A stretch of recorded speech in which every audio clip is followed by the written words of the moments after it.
Hello everyone, एक बड़ी update आ रही है और अपडेट है आपको सहायक शिक्षा विशेष पदाधिकारियों की नियुक्ति से संबंधित।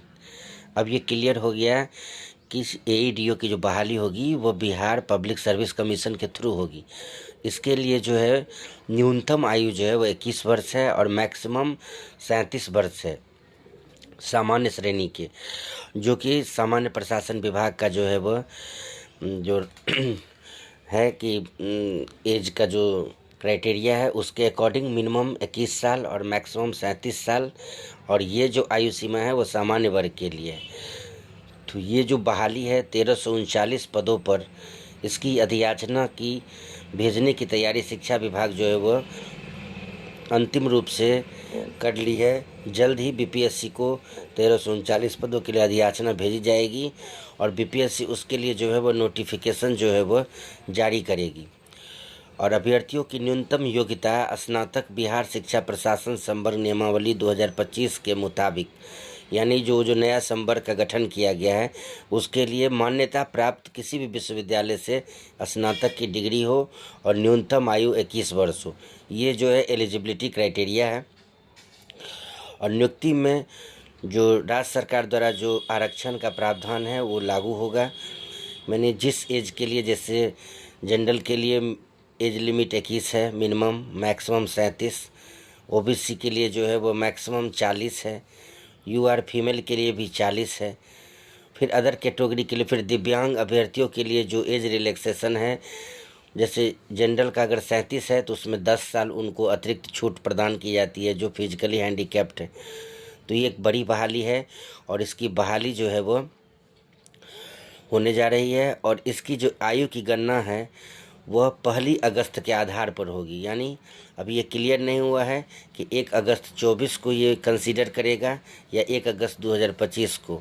तो ये नोटिफिकेशन आएगा तो ये क्लियर हो जाएगा कि जो एज का कैलकुलेशन है वो किस कट ऑफ डेट के आधार पे जो है वो किया जा रहा है।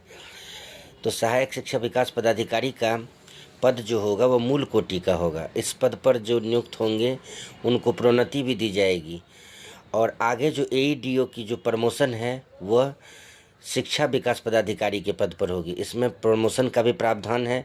इनका प्रोबेशन पीरियड भी 1 साल का है। अगर किसी अधिकारी का अगर परिवीक्षा अवधि में अगर सेवा संतोषजनक नहीं हो जाता है तो उन्हें परिवीक्षा अवधि को 1 साल जो है वो एक्सटेंड कर दिया जाएगा, जैसा कि नोटिफिकेशन है। और जो अधियाचना जो है शिक्षा विभाग की तरफ से जो एक दिन जब कैबिनेट इनका संवर्ग का गठन हुआ तो आया था और उसमें सारा चीज़ क्लियर था। विभागीय परीक्षा के विषय, पाठ्यक्रम एवं प्रक्रिया का निर्धारण राजस्व परिषद द्वारा विभाग के परामर्श से किया जाएगा। प्रोन्नति पर विचारार्थ न्यूनतम कालावधि एवं अन्य शर्तें वही होगी जो अन्य राज्य सरकार द्वारा समय समय पर निर्धारित की जाएगी। तो ये एक बड़ी अपडेट है। एईडीओ के असिस्टेंट एजुकेशनल डेवलपमेंट ऑफिसर की जो एग्ज़ाम होगी वो बीपीएससी के माध्यम से होगी और यह परीक्षा शायद प्री मेंस और इंटरव्यू यानी 3 फेज में इन परीक्षा को लिया जाएगा। ये अभी क्लियर नहीं है कि प्री होगा या इंटरव्यू होगा या प्री मेंस इंटरव्यू तीनों होगा, लेकिन ये बड़ी वैकेंसी है। ऐसे लोग जो जनरल कंपटीशन की तैयारी किए हैं और वो चाह रहे हैं कि हम इस सेवा में आएँ, तो ये एक सुनहरा अवसर है। वो हमसे मेरे चैनल से भी जुड़ सकते हैं और इस तैयारी को जो है वो एक अच्छी रूप दे सकते हैं।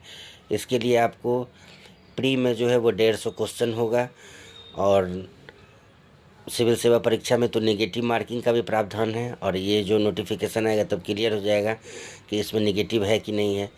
तो ये एक बड़ी अपडेट है। आगे के अपडेट के लिए मेरे चैनल से जुड़िए, लाइक करिए, सब्सक्राइब करिए। Thank you. मिलते हैं नेक्स्ट